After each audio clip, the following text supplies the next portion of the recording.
எல்லாரும் மாதிரியும் என் அப்பா பகையில துட்டு சுட்டு பசங்களோட சரக்கு அடிச்சு டைட் விட்டு பஸ் ஸ்டாண்ட்ல நின்று ஃபிகர் சைட் அடிச்சுன்னு ஜாலியாக சுற்றிருந்தேன். இது எல்லாத்துக்கும் காரணம் நான் ரொம்ப ஆசைப்பட்டு வாங்கின இந்த பைக் தான் சொன்னா நம்ப முடியுதா?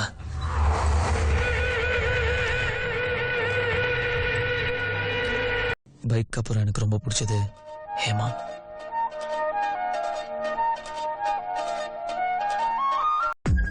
நான் எங்க அம்மாட்ட சொன்ன மாதிரியே என் பைக் தான் எனக்கு வேலை வாங்கி கொடுத்துச்சு.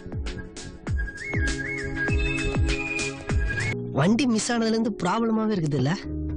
என் வண்டி எடுத்துன்னு போய் பவுடர் இறக்கி அன்னைக்கு பைக்கை திரும்ப பூச்சி எடுத்துன்னு போய் ஸ்டேஷன்ல விட்டேன். அது உங்க புள்ளியாலையான்லாம் எனக்கு தெரியாது. என் பிள்ளைகள் திட்டு பசங்கறியா? அந்த பையனுக்கு பயம் இல்ல. கத்துக்காக எங்க அண்ணன் போட்டான்டா. விரோதக்காரன் கையில மாட்டுச்சின்னு வை, உயிரை கையோட எத்தி போடுவான்.